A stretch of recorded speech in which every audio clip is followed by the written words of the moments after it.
দেখেছিলাম যে কীর্তন হচ্ছিল না, অর্কেস্ট্রার হচ্ছিল। এই কেমন কীর্তনী আর কেমন শ্রোতা!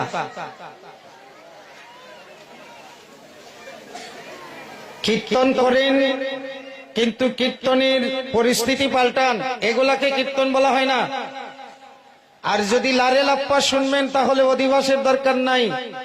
এর থেকে বড় বড় অর্কেস্ট্রার টিম আছে, বড় বড় সিঙ্গার এনে নামান, মানুষ আরো বেশি হবে।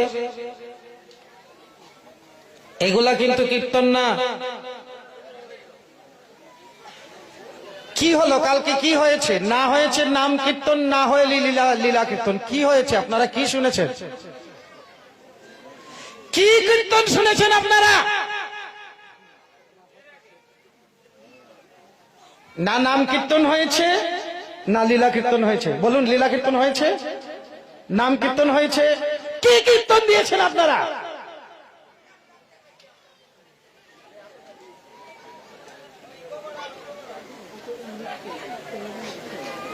আমাকে আনবেন না, কোনো দুঃখ নাই, কিন্তু আমি যদি শুনি যে কীর্তনের পরিবেশ পাল্টেছে তাহলে আমি খুব আনন্দ পাবো। এগুলাকে কীর্তন বলে না। আগামীতে আনবেন না এই ভয় আমার নাই, আনলে ভালো, না আনলে ডবল ভালো। নিতাই গৌর হরি বলো। আপনাদের আশীর্বাদে বৎসরে, আপনাদের আশীর্বাদে এখনো বৎসরে কয়েকশো প্যান্ডেল করি। আগামী বৎসরের বুকিং এইবার চলছে, কিন্তু আমরা এই লারে লাপ্পা গাই না। আরে লারে লাপ্পা তো সারা দুনিয়াতে আছে, আজকাল মোবাইলেও শুনতে পারে। মোবাইলে শুনে না? এখানে মহাপ্রভুকে ডেকে এনে, মহাপ্রভুকে নিমন্ত্রণ করে এনে অধিবাস করে, এইসব গান বাজনা শোনার জন্য অধিবাস করতে হয়? যেসব গান বাজনার কোনো মাথা মুন্ড নাই, যে সন্তানের বাবার পরিচয় নেয় তাকে কি সন্তান বলে? কি সন্তান বলে? যে গান বাজনার কোন বৈষ্ণব মহাজনের পদ নাই, এগুলা হয়েছে জারজ গান। আপনারা মহাপ্রভুকে ডেকে এনে নিমন্ত্রণ এনে, সেই জন্য জানেন যেখানে কীর্তন হয় সেখানে থাকি না। কীর্তনের ধ্বনি যতদূর পর্যন্ত না শোনা যায় তার বাইরে থাকে। কীর্তন অধিবাস করি, পালাই। কেননা এইগুলো শুনবো বলে মাথা ঠিক থাকে না। নামের অমর্যাদা হলেন আর ভগবানের অমর্যাদা হলে সেখানে থাকতে নাই, সেখানে থাকাও অপরাধ। এই যে কালকে থেকেছি আমি এখানে, আমার অপরাধ হয়েছে।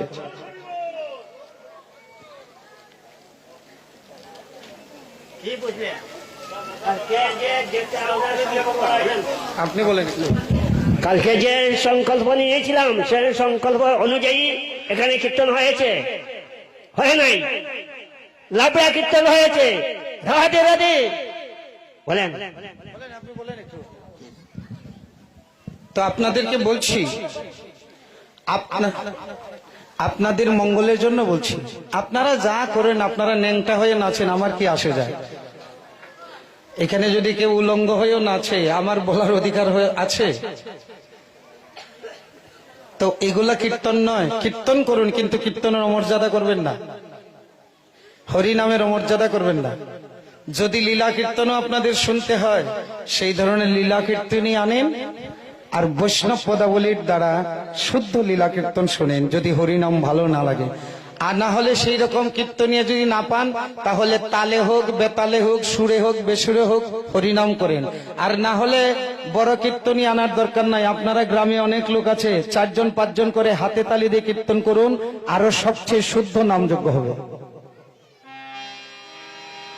আমার মতো কীর্তনিয়াকে আনার দরকার নাই।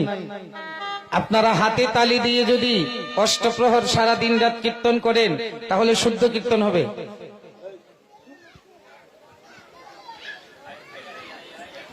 এই রকম ভাবে গান বাজনা করবেন না। কালকে সত্যি দুঃখ লেগেছে, মনে হচ্ছিল যেন রাত্রে এখান থেকে পালাই, না হলে মাইকটা বন্ধ করে দেই। এগুলো শোনার মতো না। সারা ভারত বাংলাদেশে কীর্তন করি, কিন্তু এই রকম কীর্তন জানি না এখানকার শ্রোতা কেমন। শ্রোতাদেরও মনে হয় মাথা খারাপ, না হলে এইসব গান শুনবে কেন? যদি কীর্তনের মর্যাদা যেখানে হয় শ্রোতারা সেখানে প্রতিবাদ করতে হবে, লাগে কীর্তনিয়াকে টেনে নামিয়ে দিতে হবে, বলে বন্ধ করো তোমার কীর্তন। কীর্তন কাকে বলে? কীর্তন কাকে বলে? আস্তে কথা নয়, কীর্তন কাকে বলে? আবার বলে যাই শুনুন, ভগবানের নাম, রূপ, লীলা, গুণ, রাগ রাগিনী, তাল মান লয়ে উচ্চস্বরে গীত হলে তাকে কীর্তন বলা হয়। কি থাকবে কীর্তনের মধ্যে? নাম, রূপ, লীলা, গুণ ভগবানের। আর অন্য কিছু হলে সেটা গান হবে, কিন্তু কীর্তন হবে না। কিন্তু কালকে যা এখানে হয়েছে রাত্রে, এগুলা কীর্তন নয়। কমিটির ভক্তদের, এলাকার ভক্তদের পায়ে ধরে বলে যাচ্ছি, পরিবেশ পাল্টান, না হলে অবস্থা ভয়াবহ। এই যে এতক্ষণ কীর্তন করছি, আচ্ছা কোন লারেলাপ্পা করছি, কোন অন্য গান করছি, তো আপনাদের কি ভালো লাগছে না? ভাগবতের কথা বলুন, আর কি শুনবার? অধিবাস পুণ্যাতে তো শুনছেন, সারা দিন রাত একেবারে মায়েরে বাপেরে কি বলবো, মানে মুখে ভাষা আসছে না। সত্যি বড় দুঃখজনক। তাই সবাইকে করজোরে নিবেদন করছি, আপনারা কীর্তনের সংকল্প নেবেন, কীর্তন করবেন, নতুবা অধিবাস দিয়ে এই সমস্ত অধিবাস মহাপ্রভুর। আর এখানে ভোগ রাগ করার কি দরকার? মহাপ্রভুকে ভোগ লাগানোর কি দরকার? এইসব গান যদি গাওয়া হয় তাহলে মহাপ্রভু আনার দরকার নাই, ভোগ রাগের দরকার নাই, বৈষ্ণব আনার দরকার নাই। এর থেকে বড় বড় শিল্পী আরো আছে, তাদেরকে নিয়ে আসুন, ভালো ভালো গান বাজনা শুনবেন।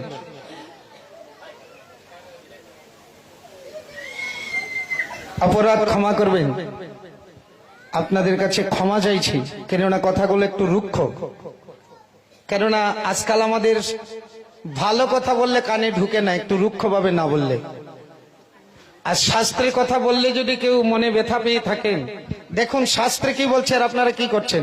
হরের নাম, হরের নাম, হরের নামইব কেবলম। এটা কি শাস্ত্রের কথা না আমার বাপ ঠাকুর দাদার কথা? তাহলে কি বলছে শাস্ত্রে? হরের নাম, হরের নাম, হরের নামইব কেবলম, কলৌ নাস্তেব নাস্তেব গতির অন্যথা।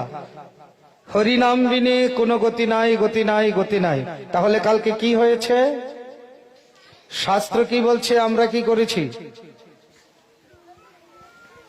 হয়তো এখন যারা শুনছেন ভালোই লাগছে, না বাবাজি ঠিক কথাই বলছে, কিন্তু একটু পরে, এখন তো মাথায় এরকম হচ্ছে, আর একটু পরে মাথায় এরকম এরকম হবে।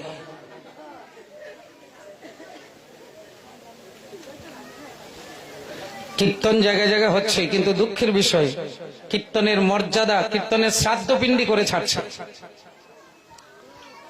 কীর্তন করুন, কিন্তু কীর্তনের শ্রাদ্ধ পিণ্ড করবেন না।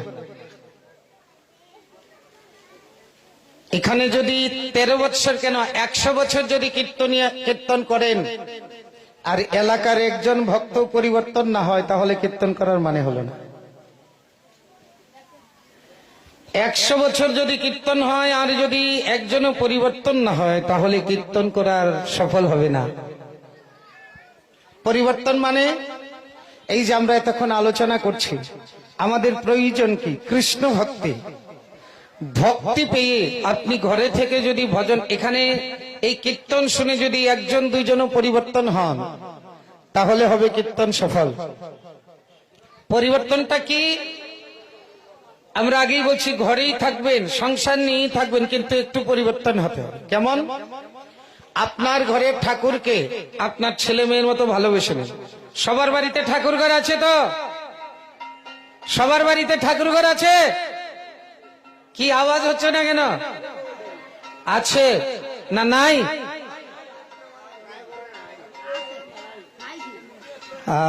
অনেকের বাড়িতে ঠাকুর ঘর নাই। অনেকের বাড়িতে ঠাকুরঘর নাই, কিন্তু একটা ঘর আছে, কি জানেন? বাড়ি বাড়ি ঠাকুরঘর না থাকুক, কিন্তু মুরগি আর ছাগলের ঘর খুব আছে।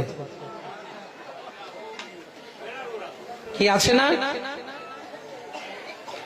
ঠাকুরঘর না থাকলে মুরগির ঘর, ছাগলের ঘর প্রায় ঘরে আছে। আচ্ছা, যাদের যাদের বাড়িতে ঠাকুর ঘর আছে ভালো করে শুনবেন। ওইখানে লারে লাপ্পা না, হাতে তালি না, এখানে যা পাবেন স্কুল কলেজ ইউনিভার্সিটিতে পাবেন না। তো আপনাদের ঘরে যে ঠাকুর আছে, ঠাকুরকে সেবা দেন তো? ঠাকুর সেবা দেন তো মায়েরা?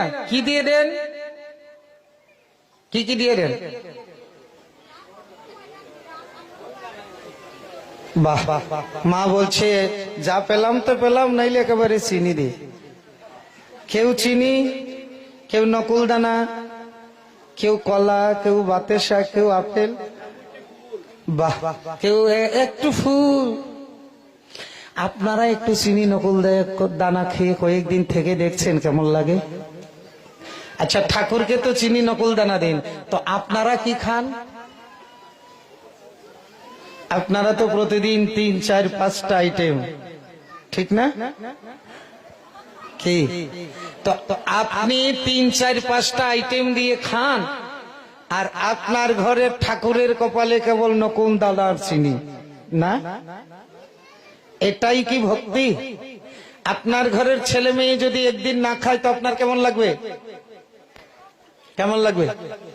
তো আপনার বাড়ির ঠাকুরকে যে সারা জীবন না খাইয়ে রেখেছেন, একদিনও কি ভিতরটা জ্বলেছে যে আমার ঘরের ঠাকুরকে সারা জীবন না খাইয়ে রেখেছি? যদি কোনোদিন জ্বলে তাহলে মনে করবেন যে ভক্তির আগুন লেগেছে, আপনার কীর্তন শোনা সফল হয়েছে। সবার বাড়িতে ঠাকুর ঘর তো আছে, আছে না?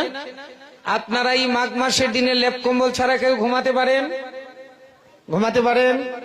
যদি কাউকে লেপ কম্বল ছাড়া সারা রাত রাখা হয় তাহলে তার অবস্থা কি হবে? মরে যাবে। তো আপনাদের ঠাকুর ঘরে ঠাকুরের জন্য কয়টা লেপ কম্বল আছে? বলে বিপদে পড়েছি রে ভাই আজকে কীর্তনে এসে।